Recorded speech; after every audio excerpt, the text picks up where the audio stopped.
Certinho, pessoal. Então, vamos lá, vamos começar, né, a correção. LIP, página 15. Vamos lá. Primeiro exercício. Só uma coisinha, se vocês tiverem dúvida na correção de alguma questão, pode abrir o microfone e me perguntar, que aí eu já paro e explico na hora, tá? Ou quem tiver sem o microfone, põe pelo chat mesmo, tá certo? Agora, dúvidas maiores, explicações maiores, a gente faz no final, depois que eu encerrar a gravação, ok? Primeiro, a figura abaixo representa a ponta de uma raiz de alho, vista ao microscópio de luz. As linhas tracejadas A e B representam duas posições onde poderia ser cortada a raiz. Letra A. Qual dos dois cortes, A ou B, certamente inibirá a continuidade do crescimento da raiz? É o corte B, porque na hora que eu corto ali, onde tem o tracejado do B, eu elimino a ponta da raiz. Vocês sabem que os meristemas primários, né, os tecidos, né, primários, tecidos embrionários, eles ficam na ponta da raiz e do caule, onde se dá o crescimento longitudinal, crescimento primário. O secundário se dá em relação à espessura e o primário em relação às pontas. Então, se eu corto a ponta ali da raiz, essa raiz para de crescer, tá? Então, é o corte B. Letra B. Com base nos conhecimentos de botânica, justifique a sua resposta. Acabei de explicar. Se você cortar ali no tracejado B, você separa a região apical do resto do vegetal, né? Então, essa região ela é responsável pelo crescimento longitudinal da planta. Então, ela para de crescer, tá bom? Tudo bem? Bom dia, Júlia. Certo, gente? Então, vamos lá. Posso ir para a segunda? Alguma dúvida? Kaique e Gabriele, dúvidas? Pode prosseguir, tá. Então, o segundo exercício. O esquema a seguir representa o corte transversal do tronco de uma árvore. Então, se eu tenho a árvore, eu corto a árvore e olho de cima. Então, eu vou ter essa disposição aqui de estruturas, né? De partes aí, né? Mostrando o suber, que é a casca, que é o tecido de células mortas, que está ali para dar proteção, para dar revestimento, e a parte mais interna ali, que é o xilema, onde nós temos os vasos lenhosos, onde corre a seiva bruta, água e sais minerais. Depois as outras estruturas. Letra A. Em quais dos tecidos indicados se espera encontrar células em divisão? Células em divisão sempre tecido vivo, tá? Então, nós temos aí os tecidos meristemáticos. Quais são os tecidos meristemáticos? O câmbio vascular, né? E o felogênio. Então, nos tecidos meristemáticos, 2 pontos. Câmbio, pode pôr entre parênteses vascular e felogênio.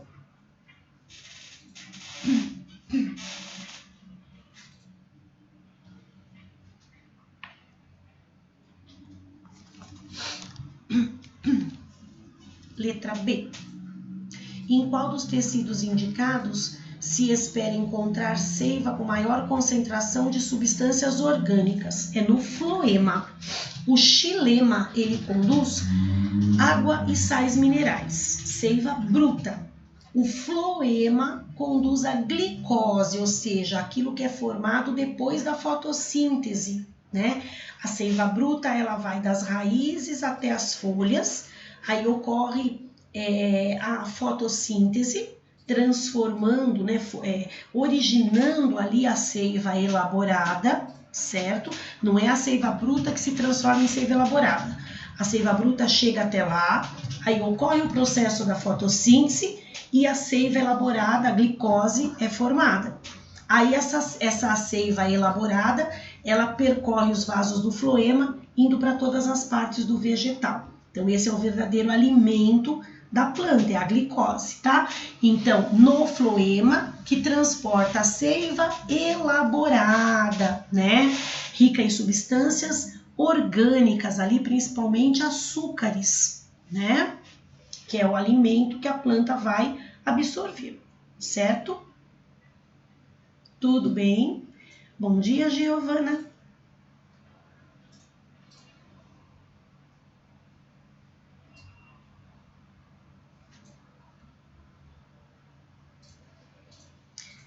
Tudo bem até aqui? Alguém precisa que eu repita? Tudo certo? Então, terceiro exercício. No revestimento de folhas e caules, podem ser encontrados estômatos e lenticelas, respectivamente. Essas duas estruturas têm a capacidade de realizar trocas gasosas e transpiração. Nesse sentido, explique por que os estômatos apresentam a capacidade de abertura e fechamento e as lenticelas não. As lenticelas, elas não apresentam um mecanismo de abertura e fechamento porque elas estão no súber. O súber é um tecido morto. Então, as lenticelas são pequenos pontos, pequenos poros para fazer com que haja a entrada de ar ali, mas ela não abre e fecha, ela não tem movimento, tá? É um tecido morto, tá? Então, são pontos para a oxigenação ali do tecido. Não vai ter movimento nenhum. As células não apresentam metabolismo atuante aí para se movimentar, né?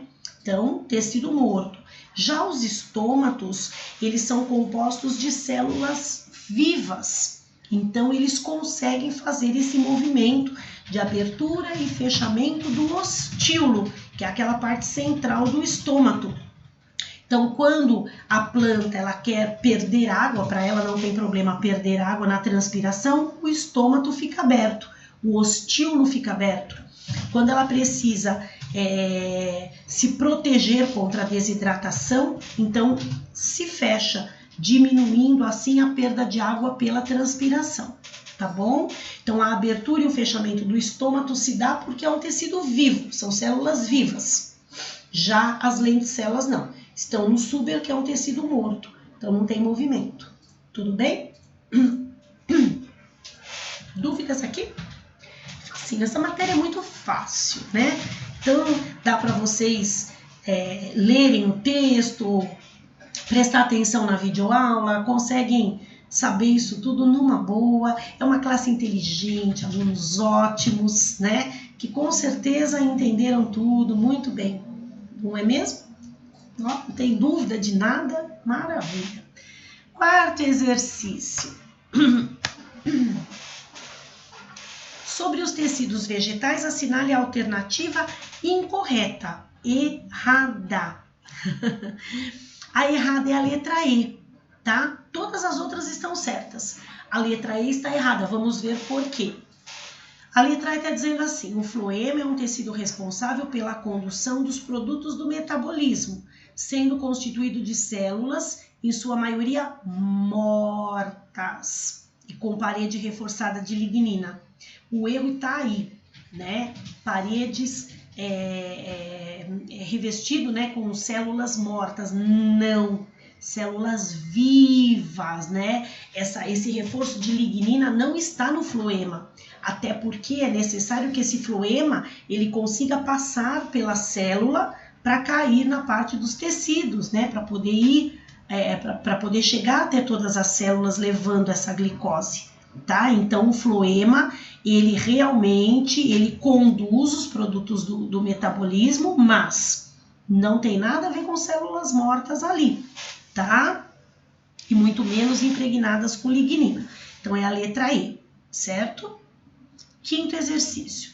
Leia o poema abaixo, que está no livro Espera, de 1960. Rosa Espinho, pago a impaciência desta paixão ansiosa por te querer em meu caminho. Que escolher a rosa, feriu meu espinho. Analisando o verso em destaque, Do ponto de vista biológico, podemos afirmar que, letra C, está incorreto, pois a roseira apresenta acúlios, que são projeções epidérmicas pontiagudas, resistentes, facilmente destacáveis e com função de proteção. Pessoal, o espinho, ele não é facilmente destacável. O espinho, ele tem a sua origem intradérmica. Se você pega um limoeiro, por exemplo, ele tem espinhos. Se você tentar arrancar um espinho, gente, é muito difícil conseguir, tá? Porque a origem dele vem lá de dentro dos tecidos. Já no caso da roseira, que ela tem acúlio e não espinho, você consegue facilmente destacar. Tanto é que existem alguns buquês de rosas que a gente compra em floricultura, que eles tiram os acúlios para evitar machucar a pessoa quando ela recebe, né, esse buquê de rosas. Então o acúlio, ele tem a função de proteção sim, mas ele é facilmente destacável. Ele é um agregado da epiderme, tá? O espinho não. Tá certo? Então a rosa, ela tem acúlio, ela não tem espinho.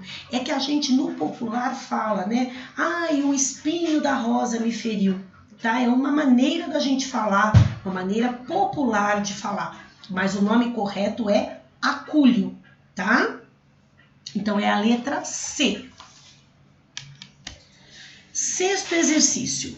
A figura abaixo apresenta alguns tecidos vegetais. Analise-a para avaliar as proposições seguintes. Então, vamos lá. Nós temos aqui, primeiro, a imagem de uma folha ampliada, mostrando os estômatos. Depois, a imagem de uma raiz. E depois, aí, a imagem de um caule cortado ali, né? Mostrando os vasos do xilema, do floema e assim por diante. Vamos lá. Primeira. Em A, as estruturas identificadas pelo número 1 têm a função de efetuar trocas gasosas e fazer a regulação hídrica do vegetal. Verdadeiro, né? A gente está mostrando aí os estômatos que têm essa função.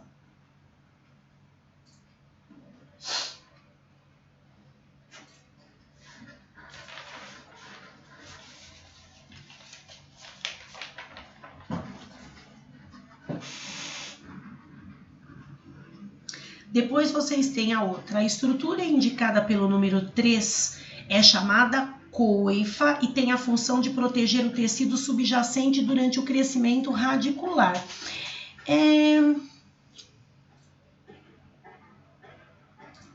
Tá certo, pessoal. Não é o corte do caule, é o corte da coifa, né? Que tá mostrando aí o colênquima, a epiderme, finoesclerênquima. Sim, tá certo, é a coifa. Eu bati o olho antes, eu falei, é um caule. Não, na verdade, a imagem 3 é como se fosse a ponta da imagem 2 ampliada, tá? Então é a coifa, verdadeiro, tá certinho. Eu bati o olho e falei caule, não sei nem porquê. Bom, vamos lá. Depois, o tecido indicado pelo número 2 é conhecido como mesênquima, constituído principalmente de células rígidas, em sua maioria, para resistir às tensões provocadas pelo crescimento radicular. Não. Nada a ver, tá? Esse 2 aí tá bem acima da coifa, né? Então, é uma zona ali de crescimento da raiz, tá? Não tem nada a ver com células mortas, nada disso. Pelo contrário, né?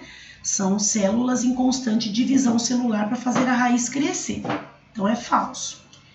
Depois, o esclerênquima é um tecido rígido, formado principalmente por células mortas, quando maduro e com função de sustentação. Certo? Certinho. Depois, xilema e floema constituem tecido de condução que permite a circulação da seiva, constituída essencialmente de matéria orgânica e de seiva com matéria inorgânica, respectivamente. É o contrário, essa é falsa. O xilema conduz a matéria inorgânica e o floema conduz a matéria orgânica. Como ele falou respectivamente, ele quer dizer na ordem que foi citado. E a ordem está invertida, tá? Então é falso. Ok, pessoal? Vai ficar assim.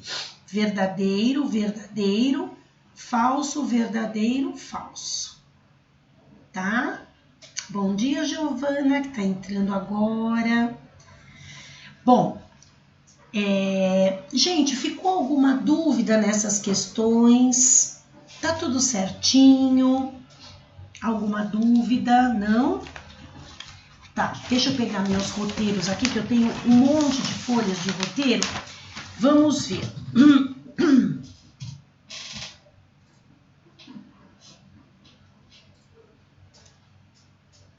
Muito bem. Bom, vocês já devem ter assistido às aulas, né? Tanto o tecido de preenchimento, de sustentação, como de condução, né? Então, eu já tinha gravado as videoaulas, vocês já devem ter assistido, já devem ter lido o texto no LIP para depois ter feito esses exercícios. Então, eu imagino que os alunos que tiverem dúvidas, este é o momento de tirar, né? Eu vou parar a gravação, depois quem entrou agora ou quem não conseguiu entrar pode acessar, né, pelo YouTube para poder pegar essa gravação. Eu vou parar a gravação e aí a gente continua com esclarecimento de dúvidas, ok?